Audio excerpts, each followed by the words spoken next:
Okay, so I've been preparing all the weapons and the pods and the pylons. So got them all prepared for priming. So these ones will be for the GBU 12s. That's the center pylon for that pod. And these pylons are for the AIM 120s. And obviously we've got the wing drop tanks. And I've done the other two pods up, ready to go. Masked off the engine cockpit and the gear base. So I'm ready to start laying down some primer. Alright, finished priming.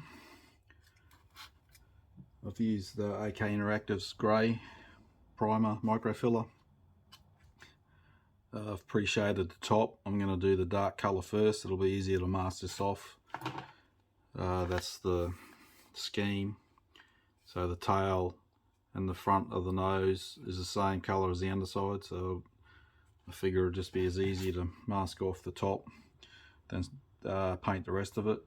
So the top is FS36118, which is medium gunship grey. I'm using AK real colour for that part, so I'm going to spray that in now.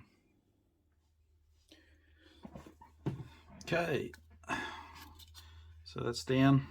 I've kept it pretty subtle with the pre-shading showing through, as this is a high-vis aircraft with the colourful tail markings. I would assume that they were kept pretty clean. So I'm going to keep it subtle.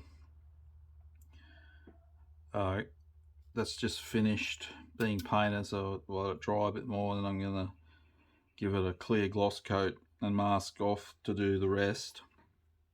The bottom and the rest of it is FS36270. This time I'm using MRP. I'm just using what colours I have currently in my paint stash collection, however you want to call it. Doesn't matter to me if it's different brands, as long as it's the right shade or colour. I've painted the nose and the intake lip. I've just I don't have the actual colour call out, and if you look at F-16 pictures, a lot of them got different coloured noses anyway. All I will need to do is, when I spray in this, the 36270, just make sure it's not too close to the colour of the nose, otherwise then I'll have to respray something else. Okay, I've masked off and sprayed the lighter grey, which was that one, the FS36270. So that's all done. Just got to give it a clear gloss coat. The pods for it were a different colour. It was aggressor grey, FS36251. I only have it in acrylic, the Vallejo, so I sprayed them with that. And I'm following the call out sheet on the instructions for the colours. It says the tanks and the pylons, all the pylons, are light ghost grey, FS36375, which was also the cockpit colour. I hope that's right. I'm just going with the flow on the instructions on this build. So they're all painted up as well. They just need a clear coat as well. And then I've started painting weapons, but I'll do a bit more to them yet. Okay, so I've unmasked it. A bit iffy on the colours. I find the lighter grey is not as light as it should be, maybe, or the dark grey is not as dark, but I used the right colour call out. So again, I went and looked at images,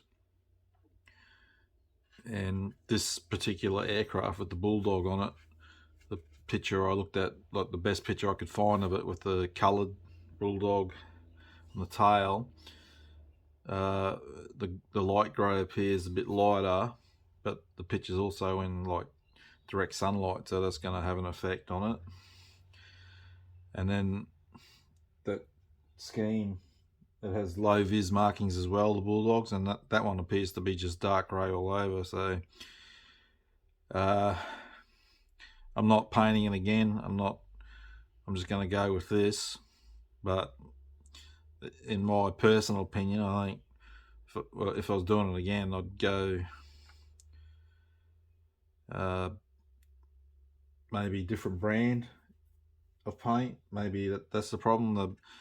Like we all know, different brands have different, they're not all going to be exactly the same, but generally though, brands I use are good brands, and they I don't normally have a problem. But yeah, it's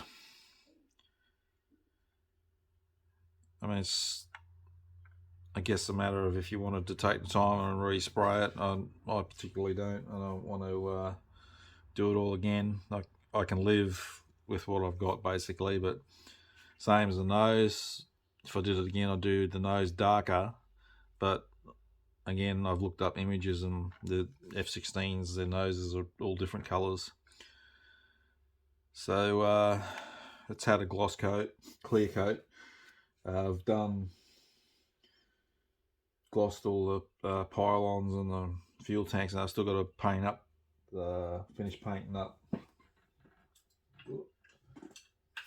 weapons. You got to paint in the metal parts on the fins and the nose cone on it. So I still got to do that.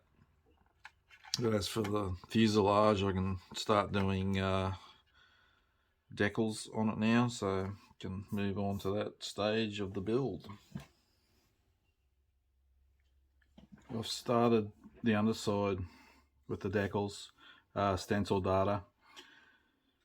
Unfortunately here, Kinetic have just given you an image and they just show you a decal. They don't give you a number. So on your decal sheet, all these aren't numbered, so you got to go by the symbol on the paperwork. And a couple of areas there's writing.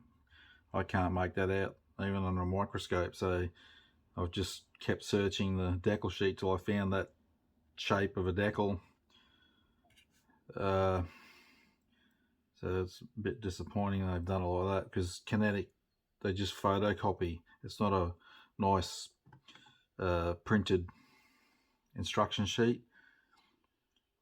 Fortunately, the top, I'll turn around that way so I can read it right way up. They numbered these, some of them anyway. Some of them are still just symbols.